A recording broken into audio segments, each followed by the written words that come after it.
Depuis une bonne vingtaine d'années, l'apprentissage, c'est une voie de formation. On poursuit ses études par la voie de l'apprentissage en étant secondairement salarié. Et ce qui a changé, c'est que auparavant, l'apprentissage était à la fois concentré dans les filières en dessous du bac et mal considéré. Aujourd'hui, c'est largement déployé dans l'enseignement supérieur.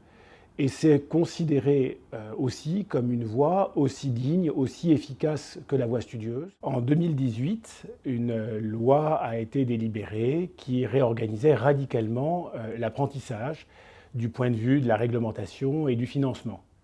Et donc notre mission a été lancée pour faciliter les entrées en apprentissage, pour lever les freins à l'entrée dans cette voie de formation, pour s'attaquer pratiquement, avec en particulier des nouveaux outils numériques, à l'ensemble des obstacles qui freinaient les entrées en apprentissage. L'outil qui sert le plus grand nombre de jeunes s'appelle la bonne alternance, qui permet la recherche simultanée d'une formation et d'un emploi en apprentissage.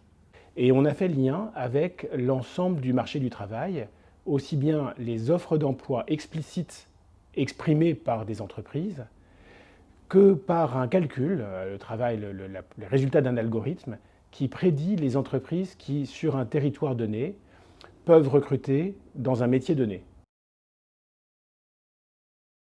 Parcoursup et les autres portails édités par l'État pour l'orientation des jeunes place aujourd'hui l'apprentissage comme une voie parfaitement légitime de poursuite d'études. Sur Parcoursup, on peut exprimer 10 vœux dans la voie studieuse et 10 vœux dans l'apprentissage. Et après, les établissements regardent et émettent des réponses aux jeunes et le processus se poursuit jusqu'à ce que l'année suivante, 99,5% des jeunes candidats via Parcoursup aient trouvé leur place dans l'enseignement supérieur.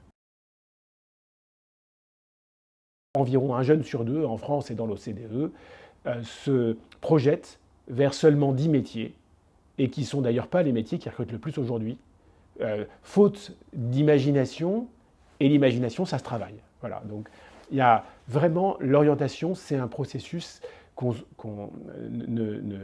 néglige un peu et qui se construit sur le long terme. L'ingénierie est régulièrement citée comme ça. Il y a 10 ou 25 façons de devenir ingénieur.